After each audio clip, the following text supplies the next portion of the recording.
All right, we have arrived in Melbourne, Australia. This is a domestic arrival from Perth.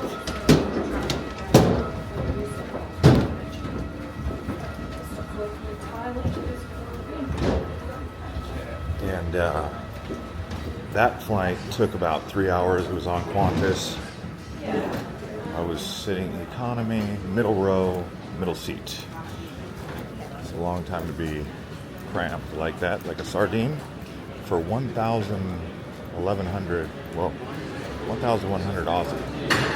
Quite expensive.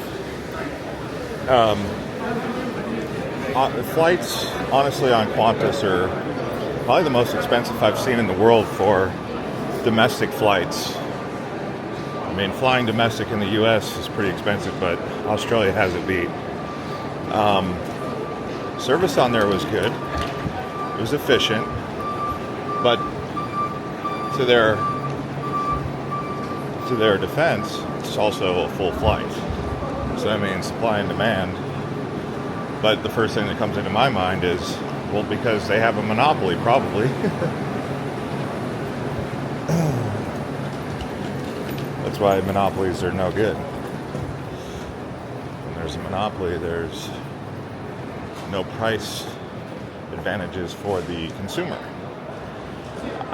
I'm just saying that to sit, let's put it like this. I flew from Singapore to Perth on Scoot in business class for $550 US. So, just to give you and usually international flights are more expensive than domestic. Just to give you some price parity. So yeah, there will be no international arrival stuff going on here. This will just be picking up the bags. If you are coming in international, you need to fill out an ETA. Go on the app, Australia ETA. Here we are, that was pretty quick. Yeah, so service on Qantas is good, but I guess for that price, I'm not a big fan of sitting middle seat, middle row, because the configuration on the plane was 3-4-3. And I was in the middle row, middle seats. 6'2", 187 centimeters. So anyway, we'll just wait for this. But I'd say the flight took 3+ hours sitting like that. I don't think it was. I don't know. I would say the value on that, as someone who travels all the time, $400 max, if you get my drift. But we'll see.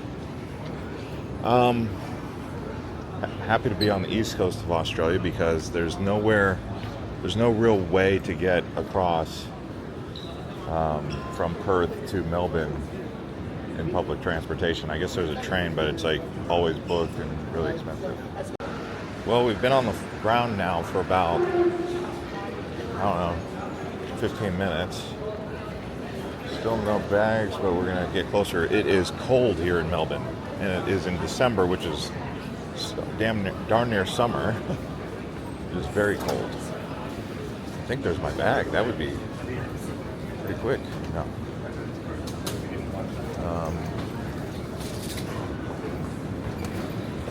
That would be real quick.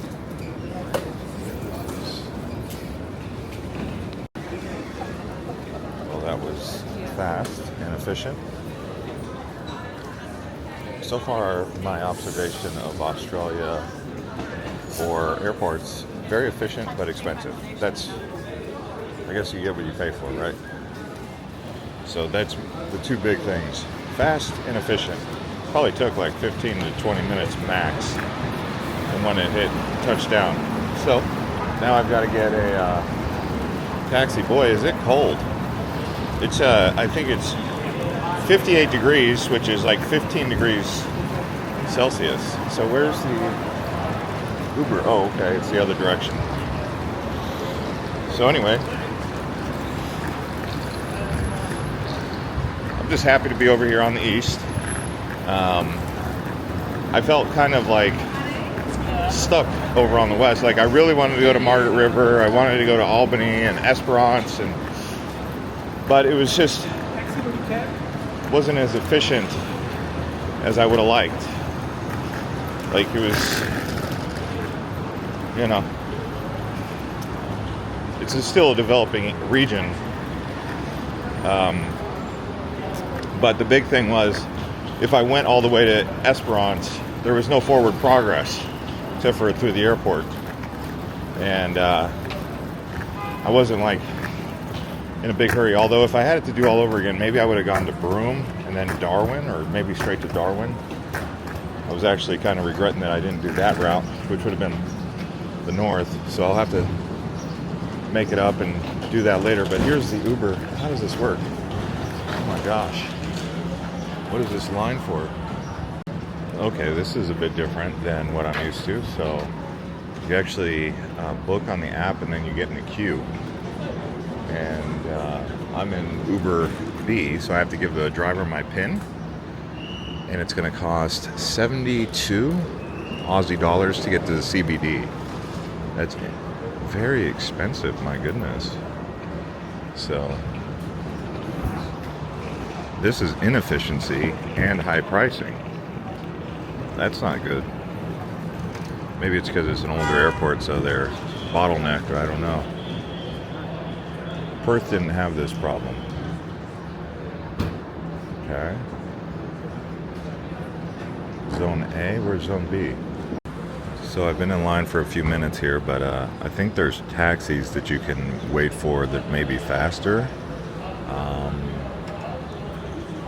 But this is slow mostly because it takes time for people to get in the car. They got families, they got kids, they got elderly, they got lots of luggage, so that's probably why it's moving slow. But it's cold out, very cold, very cold. It's the wind. They say it's 58, but it feels like 50, and I was coming from Perth where it was so hot. But just happy to be here. Make the best of it. All right, so we've been in line for about 8 minutes. This is Terminal 1, Line B. Still waiting. Things are moving slow. Everyone seems patient though. I've never seen queues for Uber before like this. There's got to be a solution to move beyond this. I mean, Miami is probably the busiest I've ever seen, and that one was even faster than this. Miami bottlenecks. So we'll see. All right.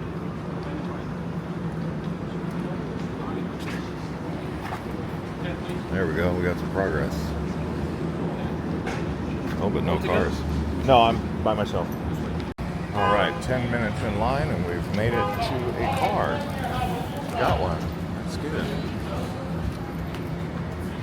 Yeah, so just a recap of what I went through there at the Melbourne Airport getting a Uber. They do have buses that go into the city if that's a little bit more affordable option for you to get to the CBD.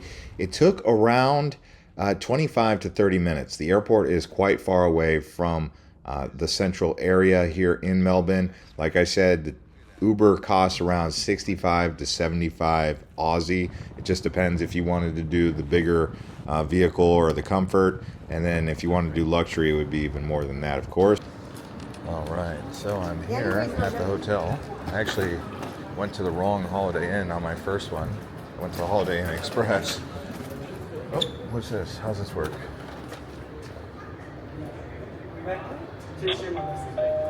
All right. What is going on here?